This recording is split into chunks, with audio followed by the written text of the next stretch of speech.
लक्ष्मी जी ने कहा कि मैं एक सूत्र पहना दूं आपको, ताकि जब जब उस सूत्र को देखो तो मेरी याद आए कि हाँ मेरी बहन है, मुझे उसकी रक्षा करनी है।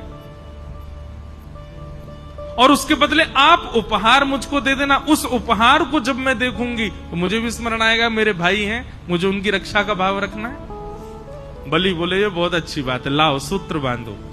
तब लक्ष्मी जी ने उनको सूत्र बांधा, और सूत्र बांध करके दोनों हाथ आगे किया, भैया हमको उपहार दो। बलि ने कहा क्या चाहिए उपहार में? बोले तुम्हारा द्वारपाल जो है इससे हमारा ब्याह करा दो।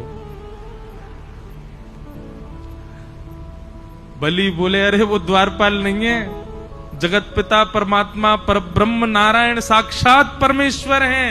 वो तो मेरी भक्ति से रीछ के द्वार पर खड़े हैं, वो द्वारपाल थोड़े।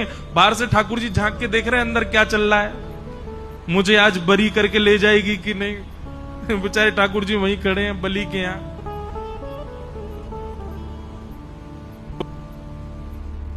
लक्ष्मी जी बोली भैया अब वही मांगा है तो वही चाहिए मुझे, आप मेरा ब्याह। अरे संभव ही नहीं है, उनका ब्याह केवल पराम्बा जगदम्बा लक्ष्मी से होता है, वो और किसी का वर्ण नहीं करते। ये कहते ही वो कन्या लक्ष्मी के रूप में प्रकट हो गई। बोले मैं लक्ष्मी ही हूं, आपने लक्ष्मी के हाथों से सूत्र धारण करवाया है, मैं आपकी सदा के लिए बहन हो गई हूं। अब कृपा करके मेरे प्राणनाथ को मुझे वापस करके भेज दो।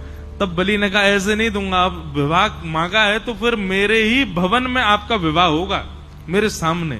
मैं दुनिया तो कन्यादान करती है, मैं पुरुष दान करके दूंगा, तब ले जाना। ऐसा भाव बताते विनोद में। तो फिर ठाकुर जी का विवाह हुआ, और जिस प्रकार कन्यादान होता है ऐसे ठाकुर जी का दान किया बलि ने। लक्ष्मी जी को ले जाओ। तब से ये प्रथा है कि श्रावणी के दिन ये हम लोग रक्षा सूत्र अपनी बहन से बंधवाते हैं।